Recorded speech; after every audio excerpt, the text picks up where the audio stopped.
الحمد لله رب العالمين والصلاة والسلام على أشرف الأنبياء والمرسلين وعلى آله وأصحابه أجمعين وعلى من تبعهم بإحسان إلى يوم الدين أما بعد. أعوذ بالله من الشيطان الرجيم من همزه ونفخه ونفثه. وَلَقَدْ مَكَّنَّاكُمْ فِي الْأَرْضِ وَجَعَلْنَا لَكُمْ فِيهَا مَعَائِشَ. ناظرین اکرام، پروگرام اسلام کے سائے میں آپ تمام حضرات کا استقبال ہے۔ آج کی ہماری گفتگو کا موضوع ہے کسب حلال اور اس کے ذرائع۔ حضرات، اللہ تعالیٰ نے انسان کو پیدا کر کے اس دنیا میں بسایا اور زندگی گزارنے کے تمام اسباب و وسائل اس کے لیے مہیا کیے۔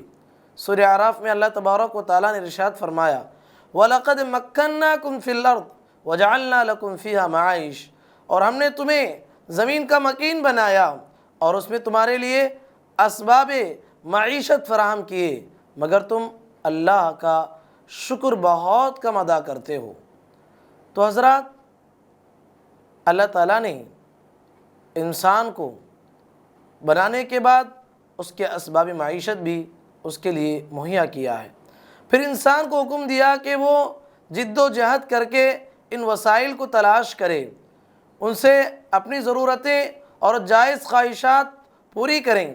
سورہ ملک میں اللہ تبارک و تعالیٰ نے فرمایا هُوَ الَّذِي جَعَلَ لَكُمُ الْأَرْضَ ذَلُولًا فَامْشُوا فِي مَنَاكِبِهَا وَكُلُوا مِن رِّزْقِهِ، اسی اللہ نے زمین کو تمہارے لیے نرم اور ہموار بنا دیا، پس تم اس کے اطراف و جانب میں چلو پھر اور اسی کی روزی میں سے کھاؤ۔ اسی طریقے سے کسب معاش کے لیے عبادتوں میں تخفیف کی گئی۔ ابتدائی اسلام میں رسول اکرم صلی اللہ علیہ وسلم کو طویل تہجد کی نماز پڑھنے کا حکم دیا گیا تھا، بعد میں اس میں تخفیف کی گئی۔ اس کی ایک وجہ بتائی گئی کہ آپ صلی اللہ علیہ وسلم کے ساتھ صحابہ اکرام کی ایک بڑی تعداد ہوتی ہے جن کی مختلف مصروفیات دن میں ہوتی ہیں۔ ان کی ایک مصروفیت یہ بتائی گئی وَآخَرُونَ يَضْرِبُونَ فِي الْأَرْضِ يَبْتَغُونَ مِن فَضْلِ اللَّهِ، کہ وہ اللہ کا فضل یعنی روزی تلاش کرنے کے لیے زمین میں پھیل جاتے ہیں۔ حضرات، جمعہ کا دن بڑا مبارک دن ہے۔ اس دن کی عبادت بڑی فضیلت والی ہے، مگر جمعہ کی نماز سے فارغ ہونے کے بعد رزق حلال کے لیے زمین میں پھیل جانے کا حکم دیا گیا۔ فَإِذَا قُضِيَتِ الصَّلَاةُ فَانْتَشِرُوا فِي الْأَرْضِ وَابْتَغُوا مِن فَضْلِ اللَّهِ، جب تم نماز پڑھ لو تو تم لوگ زمین میں پھیل جاؤ، اللہ کے فضل یعنی روزی کی تلاش میں لگ جاؤ۔ حضرات، مکے کے مظلوم مسلمانوں کو ہجرت کرنے کا حکم دیا۔ ہجرت کا یہ حکم جان و مال اور دین کی حفاظت کا خاطر تھا۔ اس کا ایک فائدہ یہ بتایا گیا کہ آدمی کو رزق اور مال و دولت میں بھی بڑھوتری ہو۔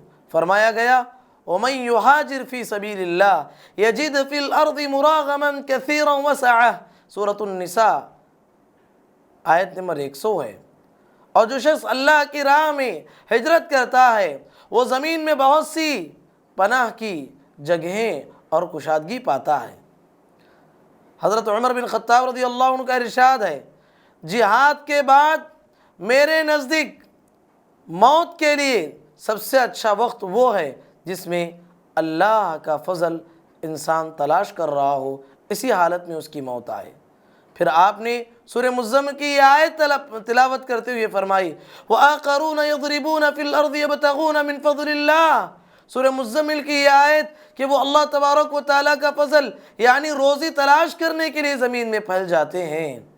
حضرات، ہمارے معاشرے میں آپ دیکھیں گے بعض لوگ ایسے ہیں کہتے ہیں کہ رزق کے حصول کی کوششوں کو دنیا داری کا نام دیتے ہیں، دنیا داری کا نام دے کر یا پھر توکل اور زہد کے خلاف قرار دے کر اس سے بے توجہی برتتے ہیں۔ یہ دراصل اسلامی تعلیمات سے کم واقفیت کا نتیجہ ہے۔ اللہ کے رسول صلی اللہ علیہ وسلم صحابہ اکرام رضوان اللہ علیہ مجمعین کو حصول رزق کی ترغیب دیتے تھے۔ حضرت عمر بن عاص رضی اللہ عنہ نے جب اسلام قبول کیا تو آپ صلی اللہ علیہ وسلم نے فرمایا، یا عمر انی اريد ان ابعثک علی جیش فیغنمک اللہ، کہا کہ اے عمر میں تمہیں ایسے ایک لشکر کا امیر بنا کر روانہ کر رہا ہوں، ممکن ہے اللہ تعالیٰ تمہیں جنگ کے نتیجے میں مال غنیمت عطا فرمائے اور تمہارے اندر مال کی طلب دیکھ رہا ہوں۔ انہوں نے جواب دیا، انی لم اسلم رغبتا فی المال انما اسلمت رغبتا فی الاسلام فاکون مع رسول اللہ صلی اللہ علیہ وسلم، اے اللہ کے رسول میں نے مال کی لالچ میں اسلام قبول نہیں کیا ہے، بلکہ دین اسلام کی حقانیت نے مجھے قبول اسلام پر آمادہ کیا ہے، بس آپ صلی اللہ علیہ وسلم کی صحبت میں رہنا میں پسند کرتا ہوں۔ آپ صلی اللہ علیہ وسلم نے جواب دیا، یا عمر نعم المال الصالح للرجل الصالح، حلال اور پاکیزہ مال نیک آدمی کے لیے بہت بڑی نعمت ہے۔ حلال مال بھی ہو اور نیک آدمی کو ملے، یہ بہت بڑی نعمت ہے۔ یہ اللہ کے نبی صلی اللہ علیہ وسلم کے ایک صحابی حضرت عمر بن عاص رضی اللہ تعالیٰ عنہ کو اللہ کے نبی صلی اللہ علیہ وسلم نے اس طرح کی نصیحت فرمائی۔ تو حضرات یہ بات بڑی ناسمجھ ہوگی، کوئی آدمی رزق حلال کو تلاش کرنے کے لیے نکلتا ہے اور اسے لوگ کہتے ہیں کہ توکل کرو، یہ ساری چیزیں چھوڑو، صرف اللہ اللہ کہتے ہوئے مسجد میں بیٹھ جاؤ، ایسی بات نہیں ہونی چاہیے۔ حضرت عمر رضی اللہ عنہ نے بعض لوگوں کو دیکھا کہ وہ توکل علی اللہ کا دعویٰ کر کے مسجد میں بیٹھے ہوئے ہیں۔ آپ رضی اللہ عنہ نے انہیں درے سے مارا اور فرمایا، لا یقعدن احدکم عن طلب الرزق، کہا کہ تم میں سے کوئی شخص رزق کے لیے کوشش کرنا چھوڑ کر اللہ سے یہ دعا نہ کرے، اے اللہ مجھے رزق دے، حالانکہ وہ جانتا ہے کہ آسمان سے سونے اور چاندی کی بارش نہیں ہونے والی ہے۔ اللہ تعالیٰ قرآن مجید میں فرما چکا ہے، فَإِذَا قَضَيْتُمُ الصَّلَاةَ فَامْتَشِرُوا فِي الْأَرْضِ وَابْتَغُوا مِن فَضْلِ اللَّهِ، اللہ تعالیٰ نے فرمایا کہ لوگوں نماز سے فارغ ہو جاؤ تو زمین میں پھیل جاؤ، اللہ کا فضل تلاش کرو۔ انہیں مارتے ہوئے کہا، توکل یہ نہیں ہے کہ تم اللہ پہ بھروسہ کر کے ایسے ہی بیٹھ جاؤ، کوشش نہ کرو۔ کہا کہ اللہ تعالیٰ نے خود کوشش کرنے پر ہمیں ابھارا ہے۔ ایک دفعہ امام احمد بن حنبل رحمۃ اللہ علیہ سے پوچھا گیا، اس شخص کے بارے میں آپ کا کیا خیال ہے جو اپنے گھر یا مسجد میں بیٹھا رہتا ہے اور کہتا ہے کہ میں کوئی کام نہیں کروں گا، مجھے اللہ پر بھروسہ ہے، وہ مجھے رزق عطا کرے گا۔ امام احمد رحمۃ اللہ علیہ نے جواب دیا، یہ شخص نرا جاہل ہے، کیا اس نے رسول اللہ صلی اللہ علیہ وسلم کا یہ فرمان نہیں سنا، جعل رزقی تحت ظلی رمحی، کہا کہ میرا رزق میرے نیزے کے سائے میں رکھا گیا ہے۔ رسول اللہ صلی اللہ علیہ وسلم کا ارشاد، کیا اسے معلوم نہیں کہ پرندے صبح کے وقت تلاش رزق میں خالی پیٹ نکلتے ہیں اور شام کو شکم سیر ہو کر لوٹتے ہیں؟ کیا وہ پرندے محنت نہیں کرتے؟ لو انکم توکلون علی اللہ حق توکلی لرزقکم کما یرزق الطیر تغدو خماسا وتروح بطانا، کہا کہ اگر انسان اللہ پہ ویسا بھروسہ کرے جیسے بھروسہ کرنے کا حق ہے، اللہ انہیں ایسا رزق دے گا جیسے کہ پرندوں کو دیتا ہے۔ پرندے صبح سویرے نکل جاتے ہیں، شام کو جب لوٹتے ہیں تو پیٹ بھرے لوٹتے ہیں۔ کہا کہ پرندوں کی مثال پیارے نبی صلی اللہ علیہ وسلم نے دی ہے، تو پرندے خاموش اپنے گھونسلوں میں نہیں بیٹھتے، صبح سے لے کر شام تک محنت کرتے ہیں، اس کے نتیجے میں اللہ تعالیٰ ان کے پیٹ بھراتا ہے۔ تو توکل کا مطلب یہ ہے کہ انسان اللہ کی ذات پہ بھروسہ کرتے ہوئے کوشش کرنی چاہیے۔ حضرات اسی طریقے سے کثرت مال اسلام کے نظر میں معیوب نہیں ہے، بشرطے کہ وہ جائز اور حلال طریقوں سے کمایا جائے، اس کے حقوق ادا کیے جائے۔ یہ مال تو اللہ کے نزدیک بڑا محبوب مال ہے۔ یہی وجہ ہے کہ اسلام نے اپنے متبعین کو حلال طریقوں سے مال کمانے کی پوری آزادی دے رکھی ہے۔ حضرت انس بن مالک رضی اللہ عنہ اللہ کے رسول صلی اللہ علیہ وسلم کے خاص خادموں میں سے تھے۔ آپ صلی اللہ علیہ وسلم کے پاس ایک مرتبہ انس رضی اللہ عنہ کی والدہ ام سلیم رضی اللہ عنہ نے نبی کریم صلی اللہ علیہ وسلم کے پاس بچے کو لائی، کہا کہ یا رسول اللہ خویدمک انس، اے اللہ کے رسول آپ کا ایک چھوٹا خادم، اس کے حق میں دعا کیجیے۔ نبی کریم صلی اللہ علیہ وسلم نے دعا دی، اللہم اکثر مالہ وولدہ وبارک لہ فیما اعطیتہ، کہا کہ اے اللہ ان کے مال اولاد میں اضافہ فرما اور جو بھی انہیں عطا کر دے اس میں برکت عطا فرما۔ خود کہتے ہیں اللہ نے مجھے مال میں برکت دی، دیگر لوگوں کے باغوں میں انگور کا ایک پیداوار ہوتی ہے ایک سال میں، تو میرے باغ میں دو پیداوار ہوتی۔ میری عمر میں اللہ نے اتنی برکت دی۔ اللہ کے نبی صلی اللہ علیہ وسلم کے صحابہ جو آخری ایام میں، یعنی نبی صلی اللہ علیہ وسلم کے بعد جو سب سے آخر میں وفات پانے والے صحابہ میں انس رضی اللہ عنہ کا نام آتا ہے۔ اللہ نے مال میں برکت دی، عمر میں برکت دی، اولاد میں برکت دی۔ ان کی اولاد 100 سے زائد اولاد کو انہوں نے دیکھا، یعنی ان کی اولاد، ان کے پوترے، پوتروں کی اولاد، نواسے، نواسوں کی اولاد، پھر ان کی اولادیں، اتنی تک انہوں نے دیکھا، اتنی لمبی عمر اللہ تعالیٰ نے انہیں نصیب فرمائی۔ تو اس طریقے سے اسلام میں پیسہ کمانا حلال طریقے سے کوئی معیوب بات نہیں۔ اس کے برعکس آپ دیکھیں گے اسلام نے فقر و فاقہ کی مذمت کی، کیونکہ فقر و فاقہ انسان کے عقیدہ و ایمان، اخلاق و کردار، فکر و فہم، دین اور دنیا سب پر اثر انداز ہوتا ہے۔ قرآن مجید میں اللہ تعالیٰ نے مال داری اور بے نیازی کو رسول اللہ صلی اللہ علیہ وسلم کے لیے، رسول اللہ صلی اللہ علیہ وسلم کے لیے بطور احسان اور انعام کے ذکر کیا ہے۔ چنانچہ سورہ زحا میں اللہ تبارک و تعالیٰ کا ارشاد ہے وَوَجَدَكَ عَائِلًا فَأَغْنَىٰ، ہم نے آپ کو ضرورت مند پایا تو بے نیاز بنا دیا۔ اسلام نے فقر و فاقے سے پناہ مانگنے کی تعلیم دی ہے۔ اللہ کے رسول صلی اللہ علیہ وسلم سے جو دعائیں منقول ہیں ان میں سے ایک دعا یہ بھی ہے اللہم انی اعوذ بک من الفقر والقلت والذلہ۔ اللہ کے نبی صلی اللہ علیہ وسلم اللہ سے دعا کرتے تھے، اے اللہ میں فقر و فاقے سے، مال کی کمی سے اور ذلت سے تیری پناہ میں آتا ہوں۔ ایک دعا میں فقر و فاقے کے ساتھ کفر سے بھی اللہ کے نبی صلی اللہ علیہ وسلم نے پناہ مانگا ہے اور پناہ مانگنے کی تلقین کی ہے۔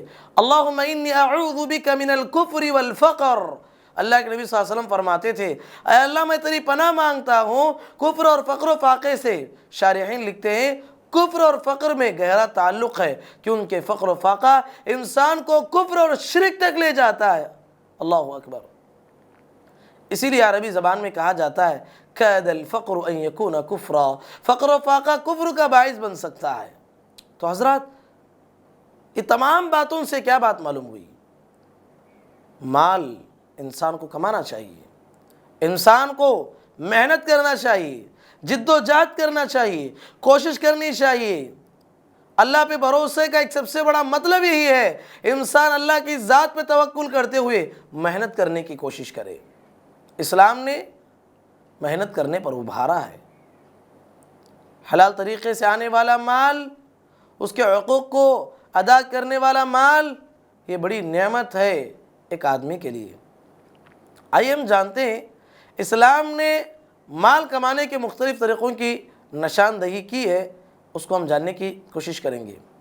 سب سے پہلی چیز تجارت ہے۔ کسب معاش کا ایک سب سے بہتر اور اہم ذریعہ تجارت ہے۔ سورہ بقرہ میں اللہ تعالیٰ نے ارشاد فرمایا وَأَحَلَّ اللَّهُ الْبَيْعَ وَحَرَّمَ الرِّبَا، اللہ تعالیٰ نے خرید و فروخت کو حلال کیا ہے اور سود کو حرام قرار دیا ہے۔ تجارت ایک بابرکت پیشہ ہے۔ اس کی اہمیت کا اندازہ اس بات سے لگایا جا سکتا ہے دوران حج بھی حاجی کو اجازت دی گئی۔ دوران حج، ایک حج کرنے کے لیے جو حاجی وہاں پہنچا ہے اسے اجازت دی گئی ہے کہ اگر اس کی عبادت میں خلل نہ ہو تو وہ تجارت کر سکتا ہے۔ چنانچہ سورہ بقرہ میں اللہ نے فرمایا لیس علیکم جناح ان تبتغوا فضلا من ربکم، کہا کہ تمہارے لیے اس میں کوئی گناہ کی بات نہیں، اپنے رب کے فضل کو تلاش کرو۔ اسلام میں تاجر کو بڑی اہمیت حاصل ہے۔